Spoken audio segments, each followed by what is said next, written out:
लाजवंती गांव में रहने वाली एक गरीब परिवार की लड़की थी। माता पिता के गुजर जाने के बाद उसका पालन पोषण उसके चाचा रमेश ने ही किया था।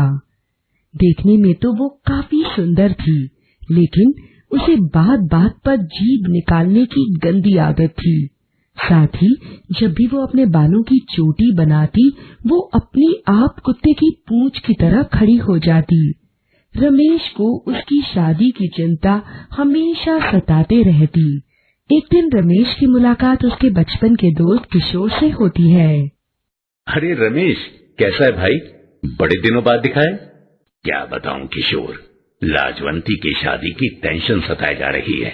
जो भी आता है उसकी खड़ी चोटी को देखकर भाग जाता है। अरे लाजवंती को तो मैं जानता हूँ, वो तो बड़ी अच्छी और सुंदर लड़की है। क्यों ना लाजवंती की शादी मेरे बेटे राज से करवा दे। उसने हाल ही में अपनी इंजीनियरिंग कंप्लीट की है और एक अच्छी जॉब भी करता है। हाँ, ये तो बहुत अच्छी बात है। किशोर और रमेश बिना राज की मर्जी जाने उन दोनों की शादी करा देते हैं। शादी की अगली रात जब राज अपनी पत्नी का घूंघट उठाता है, वैसे ही लाजवंती बड़ी सी जीभ निकालते हुए शर्मा के दूसरे तरफ घूम जाती है। तभी राज को उसकी खड़ी चोटी दिखती है। राज उसे देखते ही डर जाता है। हाँ, अरे ये क्या है? तुम्हारी चोटी ऐसे क्यों खड़ी है? लाजवंती एक बार फिर से जीभ दिखाकर अजीब अजीब मुंह बनाती है। नागिन जैसी जीभ बाहर मत निकालो, अंदर करो इसे। पता नहीं पिताजी किस नागिन को पल्ले बांध दिए, जिंदगी भर मुझे डसती रहेगी। ये बात सुनकर लाजवंती के आंखों में आंसू भर आते हैं। राज गुस्से में कमरे से बाहर निकल जाता है। ऐसे राज को बाहर निकलते देख उसके पिता पूछते हैं, क्या हुआ बेटा? पापा, शादी कराने से पहले आपने मुझसे एक बार भी नहीं पूछा और न ही लड़की के बारे में बताया। मैं कहाँ इतना पढ़ा लिखा और कहाँ वो कुत्ते की पूंछ जैसी चोटी और नागिन जैसी जीभ निकालने वाली गांव की एकदम फट गवार। सिर्फ पढ़ी लिखी नहीं है, बाकी किसी चीज में कम नहीं है मेरी बहू। और अब तो शादी हो चुकी है, निभाना तो पड़ेगा ही। बात बात पर नागिन जैसे जीभ निकाल लेती है। एक दिन डस लेगी मुझे, देख लेना। इतना कहकर राज वहाँ से चला जाता है। राज लाजवंती से हमेशा दूर दूर रहता है और उसे वो पत्नी के रूप में स्वीकार नहीं कर पाता है। वक्त बीतता जाता है और ऐसे ही एक दिन राज की मुलाकात एक सुंदर सी लड़की प्रिया से होती है। जल्द ही वो दोनों अच्छे दोस्त बन जाते हैं। वो दोनों साथ में घूमने जाते हैं और एक साथ काफी वक्त भी बिताते हैं। धीरे धीरे वो दोनों एक दूसरे के करीब आ जाते हैं और शादी करने का फैसला करते हैं। कुछ दिन यूं ही बीतने के बाद एक दिन राज और प्रिया मंदिर में शादी कर लेते हैं और राज प्रिया को अपने घर लेकर आ जाता है। ये क्या किया तूने राज? दूसरी शादी कर ली? इस बात पर राज और किशोर की खूब अनबन होती है। लाजवंती फूट फूट कर रोने लगती है। उसका रोना देखकर किशोर कहता है, बहू तुम रो मत, अब हम इस घर में नहीं रह सकते। वो लोग उस घर से निकल जाते हैं। किशोर से उसके बहू की हालत देखी नहीं जाती। वो उसे एक महंगे पार्लर में ले जाता है, जहाँ पार्लर वाले उसकी चोटी के बालों को स्ट्रेट कर उसे मेकओवर करते हैं, जिससे उसका पूरा लुक ही चेंज हो जाता है। साथ ही किशोर उसे एक जॉब भी दिलवा देता है, जिससे उसकी पर्सनालिटी भी काफी इम्प्रूव हो जाती है। समय ऐसे ही बीतता जाता है और एक दिन राज बहुत ही उदास और परेशान जा रहा होता है। तभी उसकी मुलाकात लाजवंती से होती है। वो उसे पहचान नहीं पाता। लाजवंती भी अपना नाम उसे महक बताती है। बातचीत बढ़ती है तो महक राज से पूछती है, राज तुम इतना परेशान क्यों हो? मैं क्या बताऊं यार, मेरी वाइफ मेरे पीठ पीछे कई सारे लड़कों से मिलती है और सिर्फ मेरे पैसों के पीछे भागती रहती है। महक यूं ही बातों बातों में राज को अपने घर खाने पर इनवाइट करती है। अगले दिन राज जैसे ही महक के घर जाता है तो वहाँ उसके पिताजी पहले से होते हैं। उन्हें देखकर राज चौंक जाता है। चौंक गए राज, तुम तो मुझे भी नहीं पहचाने, मैं तुम्हारी पहली पत्नी लाजवंती हूँ। राज लाजवंती के नए अवतार को देखकर सन्न रह गया और उसे अपनी गलती का एहसास हो गया। पिताजी, मुझे माफ कर दीजिए, मैंने आपको और लाजवंती को बहुत दुख दिया है। अब मेरी आंखें खुल गई हैं पिताजी। प्रिया ने मेरे साथ धोखा किया है, मैंने उसे तलाक दे दिया। कोई बात नहीं बेटा, हमने तुम्हें माफ कर दिया है। और ऐसे राज, किशोर और लाजवंती एक बार फिर से एक साथ खुशी खुशी रहने लगे। खुशबू एक बहुत ही सुंदर और जवान लड़की थी। वो अपने पेरेंट्स से दूर बाहर रहकर पढ़ाई करती थी। उसे खाने में चॉकलेट बहुत पसंद थी। खासकर वो रोज रात में चॉकलेट खाकर ही सोती थी, जिसके कारण उसके आधे दांत सड़ चुके थे। एक दिन छुट्टियों में वो अपने घर आई हुई थी। अरे सुनते हो जी, खुशबू की पढ़ाई भी अब कंप्लीट होने को आई है। मैं तो कहती हूँ शर्मा जी का लड़का राहुल बिल्कुल फिट है हमारी लड़की के लिए। हाँ भाग्यवान, सुना है हाल ही में इंजीनियर बना है। कहो तो बात शुरू करूं?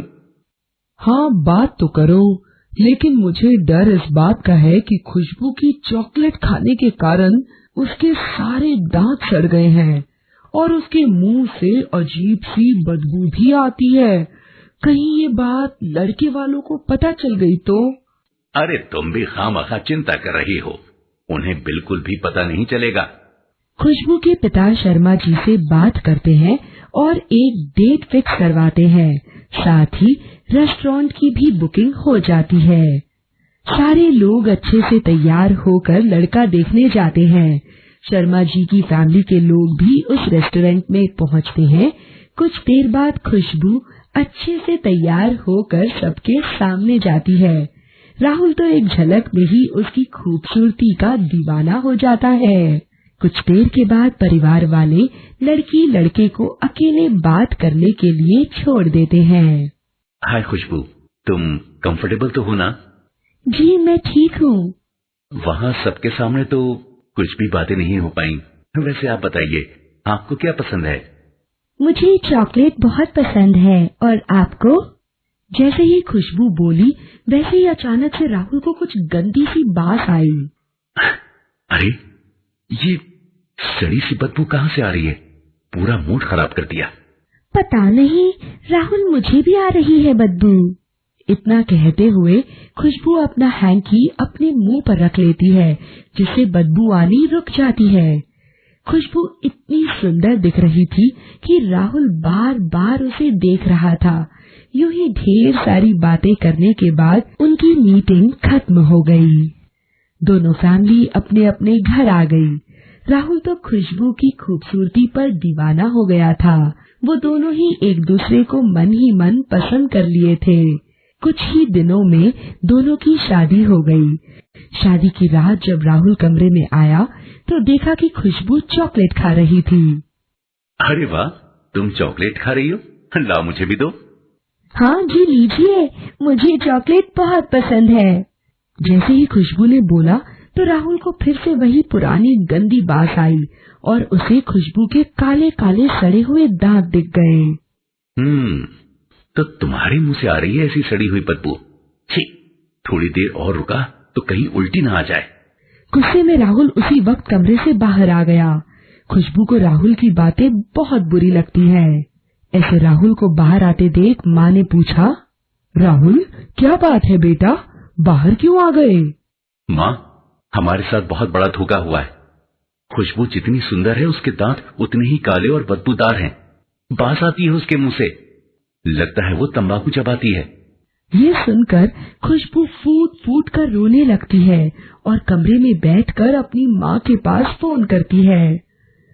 माँ, राहुल को मेरे मुंह से गंदी बास वाली बात पता चल गई है और वो मुझसे नाराज होकर चले गए हैं। मैंने कितनी बार तुम्हें मना किया था ना कि रात को चॉकलेट मत खा, लेकिन तुम कहाँ सुनने वाली। मेरे लाख मना करने के बाद भी तुमने चॉकलेट खाई और अपने सारे दांत सड़ा लिए। अब तुम जानो। खुशबू की माँ ने गुस्से से फोन रख दिया। जैसे तैसे रात बीत गई। सुबह होते ही राहुल ने घर के सारे लोगों को खुशबू के सड़े हुए दांतों के बारे में बताया, जिसके बाद राहुल की माँ ने उसके मुंह से बदबू आने का कारण पूछा। बहू, तुम्हारे मुंह से ऐसी बदबू क्यों आती है? माँ जी, मुझे माफ कर दीजिए, मुझे चॉकलेट बहुत पसंद है।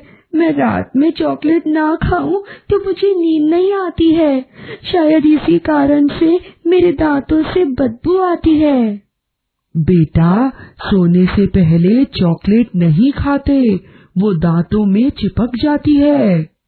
लेकिन खुशबू तो अपनी आदत से बाज नहीं आती और रात में चॉकलेट खाना नहीं छोड़ पाती, जिस कारण उसके मुंह से बदबू नहीं जाती। इसी कारण उसके पति और उसके बीच का तनाव बढ़ता चला जाता है।